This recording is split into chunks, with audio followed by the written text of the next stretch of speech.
Eric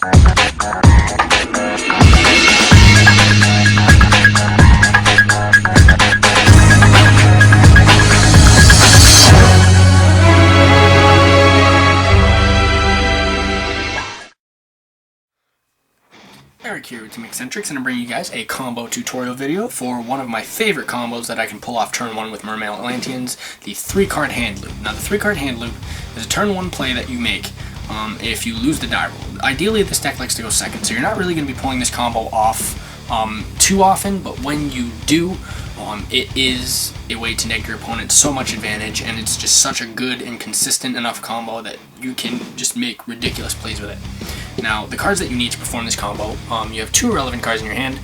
These are noted by the 2 face-down cards, so don't mind these so much. They're just there to take up space and to show you guys that this is a full opening hand. And then you have your Abyss, your Instant Fusion, and your Prince.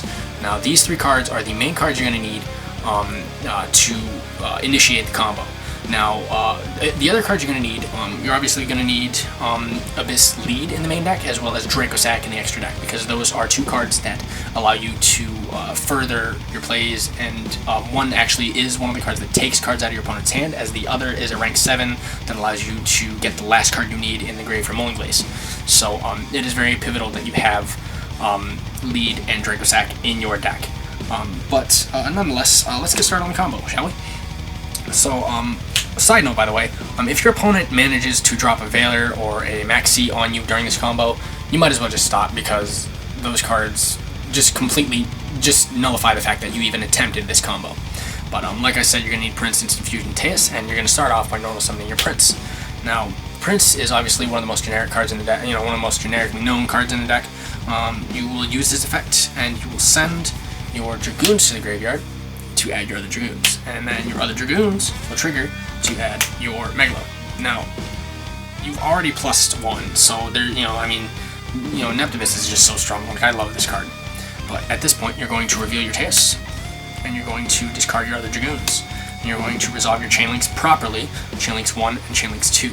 So, you're going to resolve 2 first, and you're going to search your Gun, and then you're going to resolve your 1, and you're going to search your Lead. So at this point, you should already have 2 monsters on board, and you've generally just plussed in your hand. Like, you've just plussed so many cards already. So at this point, it's very important that you activate Instant Fusion. You don't want to do anything else when you have Teus and Neptibus on board in this combo until you activate Instant Fusion, because Instant Fusion is what allows you to get the last card you need to complete establishing your board. So you're going to special summon your Norden, and Norden will special summon one of your Dragoons.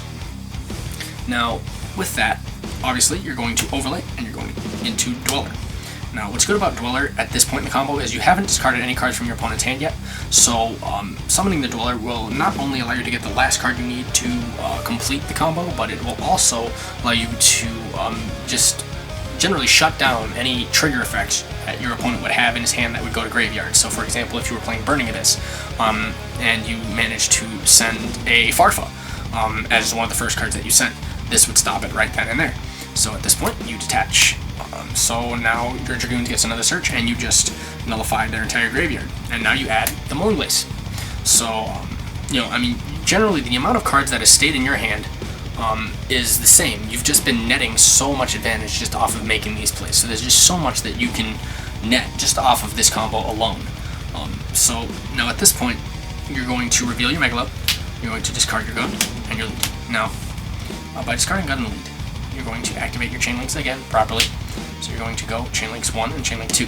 So resolving 2, and at this point I like to search the Sphere, because you're not going to end the combo with a face-up Mermail, so searching the Mizuchi is not exactly the most optimal thing, but now you're resolving your Megalo effect by searching Sphere, you're resolving Gun by special summoning Lead.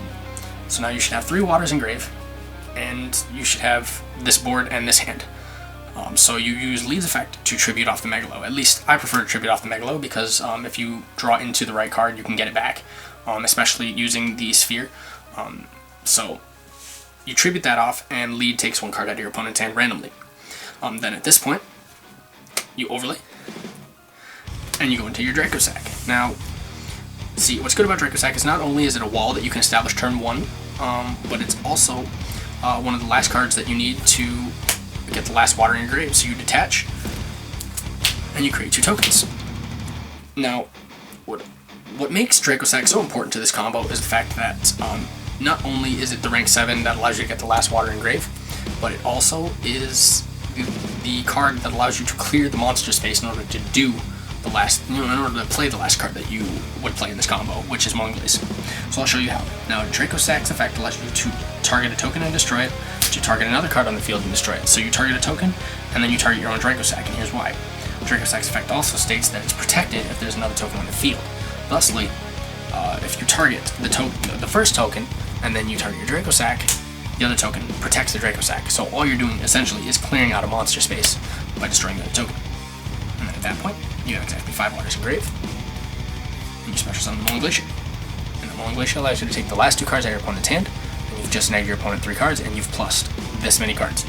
And you also have these last 2 cards to mold your future plays. So if you have like a Twin Twisters or Max C or whatever, you can just play through with that. And then at this point, I set the Sphere just to mitigate cards like Dark Hole, Regeki, or just anything that allows your opponent to mitigate or just to crack this field, because this field is a pretty tough board to crack. But setting the Sphere will at least give you recurrence in case your opponent has something that can out this. So at this point, you've completed the combo and you've taken 3 cards out of your opponent's hand.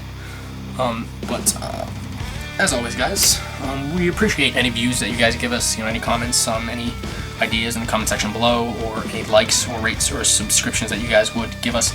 We really appreciate it, guys. It's YugiTube, so anything you guys can do to watch our videos or, give us ideas of anything you want to see, help us to help you. Give us ideas. We would really love it.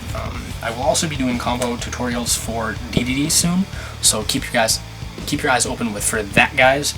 And on that note, Eric here. Rate, comment, subscribe as always. Team Eccentrics out.